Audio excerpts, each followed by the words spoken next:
La ruse du diable. Un jour, le légendaire général musulman Khalid ibn al-Walid s'assit pour une réunion avec son homologue romain. Les conditions étaient simples. Personne d'autre dans la pièce, juste deux commandants adverses, face à face, dans ce qui semblait être un effort diplomatique sincère. Mais derrière cette poignée de main se cachait un sinistre complot. Non loin de là, 10 cavaliers d'élite romains attendaient en embuscade, prêts à charger sur un simple ordre pour abattre l'épée de Dieu. C'était un piège mortel parfait, sans aucune chance de s'en échapper. Alors, que s'est-il passé lors de cette réunion fatidique? Comment le vent a-t-il tourné à la dernière seconde? Plongeons dans cette incroyable histoire vraie depuis le début. Le champ de bataille sanglant. Tout cela s'est déroulé durant la bataille d'Ajnadayn, un affrontement brutal de 2 jours entre les Romains et l'armée musulmane montante. Khalid ibn al-Walid commandait 32 000 soldats musulmans.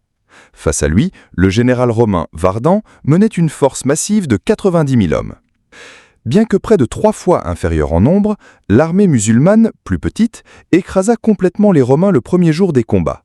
Des milliers de soldats romains tombèrent, et leurs lignes furent brisées. Le soir venu, les deux armées épuisées convinrent d'une trêve et retournèrent dans leur camp. Pendant que les simples soldats se reposaient, Vardan convoqua un conseil de guerre avec ses principaux commandants. Ils étaient au choc, essayant de comprendre ce qui avait mal tourné et comment ils pourraient vaincre les musulmans. L'un de ces commandants eut alors une idée perfide. La véritable force de l'armée musulmane, argumenta-t-il, est le brillant leadership de Khalid ibn al-Walid. Si nous pouvons le tuer, leur morale s'effondrera. Assassiner Khalid est notre priorité absolue. Il exposa ensuite un plan rusé. Envoyer un message à Khalid pour lui dire que nous ne souhaitons plus nous battre. Proposer une discussion de paix en tête-à-tête entre vous et lui demain matin dans le No Man's Land entre nos armées. Pendant ce temps, nous cacherons 10 de nos meilleurs cavaliers derrière cette colline voisine. Lorsque vous donnerez le signal, ils chargeront et le tueront. Vardan adora l'idée. Bien que ce fût une violation totale des règles de la guerre, il était désespéré. Il accepta sur le champ et fit jurer à tous les membres de la salle de garder le secret. Le messager et l'épée de Dieu. Après avoir congédié son conseil, Vardan convoqua un aide de confiance nommé David, un homme ayant des liens étroits avec l'empereur romain Héracléus. Ordonna Vardan. « Va au camp musulman, dis à Khalid qu'il y a eu assez d'effusion de sang et que nous devrions discuter de la paix. Exhorte-le à me rencontrer seul à l'aube dans le No Man's Land entre nos armées. Pendant ce temps, nous cacherons 10 de nos meilleurs cavaliers derrière cette colline voisine.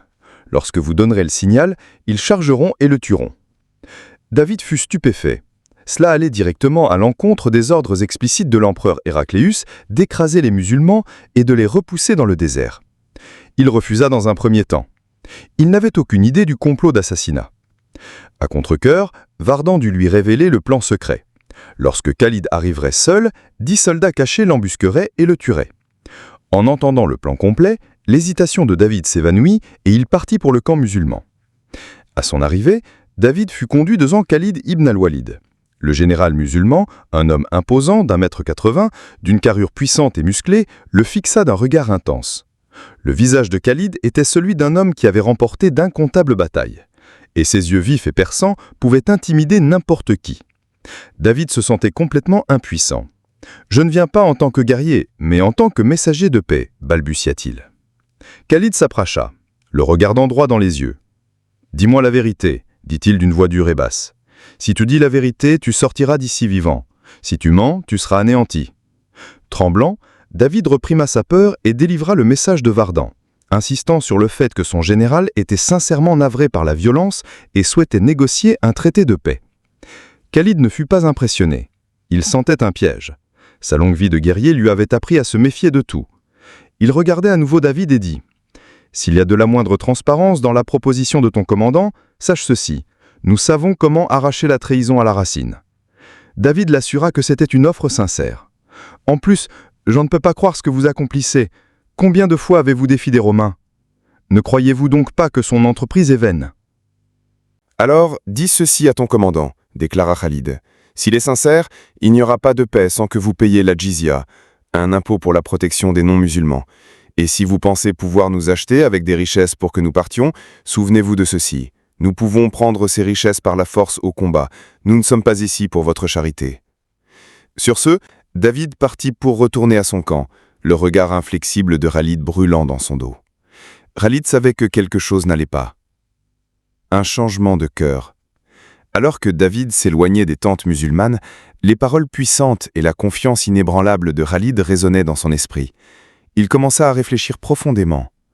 La manière dont les musulmans se battaient, leur série de victoires contre les Romains, il devint clair pour lui que ce complot ne sauverait pas l'armée romaine. En fait, il était voué à l'échec. Il réalisa que Khalid avait raison. Avant d'être allé bien loin, David prit une décision qui allait changer sa vie. Il fit demi-tour et retourna directement au camp musulman. Il avoua tout le complot d'assassinat à Khalid, révélant même l'emplacement exact où les 10 cavaliers romains se cacheraient. En échange, il implora la protection pour lui-même et sa famille. Khalid promit de les protéger, mais à une condition. Tu dois garder cette conversation secrète.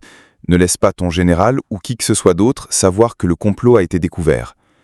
David accepta. De retour au camp romain, David ne rapporta à Vardan que ce qu'il était censé dire, que Khalid avait accepté la rencontre. Vardan fut ravi. Demain, se vanta-t-il, le soleil se lèvera pour Khalid pour la toute dernière fois.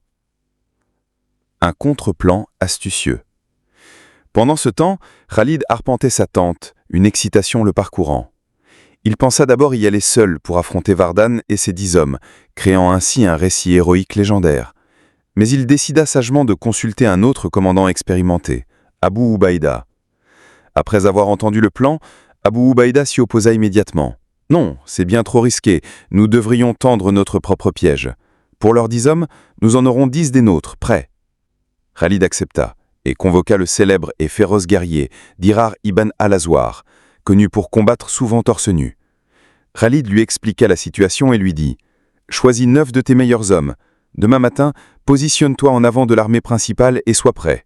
Au moment où vous verrez ces traîtres émerger de derrière la colline, chargez, qu'aucun d'eux ne s'échappe vivant. » Mais Dirar avait une idée encore plus audacieuse et excitante. « Commandant, donnez-moi permission. Laissez-moi et mes hommes aller à cette colline cette nuit. Nous trouverons les Romains cachés et les tuerons dans l'obscurité. Le matin, quand Vardan donnera son signal, il ne verra pas ses assassins venir à son recours. Il verra la mort elle-même. » Khalid adora le plan. Il donna son feu vert à Dirar. Juste après minuit, Dirar et ses 9 guerriers se glissèrent vers la colline. Ils se déplacèrent avec extrême prudence, contournant largement pour approcher par l'arrière afin que les Romains ne les repèrent pas. Démontant de leurs chevaux, ils avancèrent à pied. Même dans l'obscurité la plus totale, ils localisèrent les soldats romains cachés. Silencieux comme des chats, ils tombèrent sur eux par derrière et les tuèrent tous. Puis, dans un coup de génie, Dirar et ses hommes enfilèrent les armures et les uniformes des Romains morts. Ils attendirent ensuite le signal de Vardan. Le lendemain matin, Vardan s'avança, vêtu d'une armure ornée et d'une épée incrustée de bijoux, avec l'air d'un général prode. Khalid sortit des lignes musulmanes pour le rencontrer. Vardan ne fit même pas prétention de parler de paix. Croyant que Khalid était un homme mort, il commença à se moquer de lui et des Arabes, raillant leur pauvreté et leur faim. « Tu représentes un peuple qui peine à trouver de quoi manger ou s'habiller, et pourtant vous venez nous combattre ?» ricana-t-il. La patience de Khalid était à bout.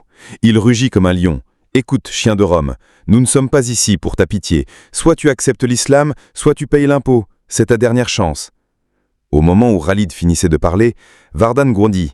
Il plaqua le général musulman, l'emprisonnant dans une puissante étreinte pour l'empêcher de dégainer son épée. Puis, il hurla à ses hommes cachés. « Venez, par la grâce de la croix, j'ai capturé le général des Arabes. » Au signal, 10 cavaliers apparurent sur la crête de la colline, chargeant à toute allure.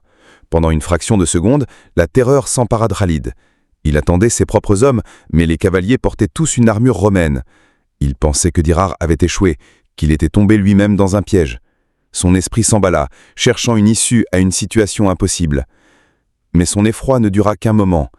Alors que les cavaliers s'approchaient, l'expression de terreur disparut du visage de Khalid, pour apparaître sur celui de Vardan.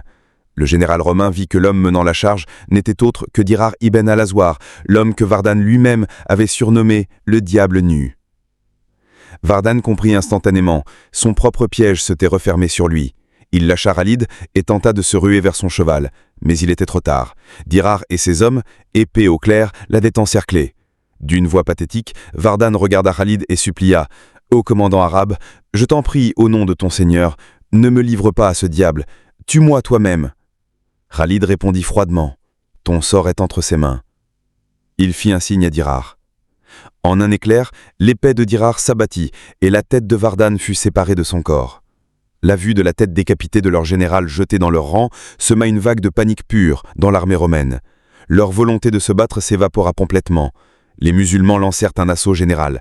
Les Romains, malgré leur grand nombre, se débandèrent et s'enfuirent comme, ainsi que le dit le Saint-Coran, des onagres épouvantés, fuyant devant un lion.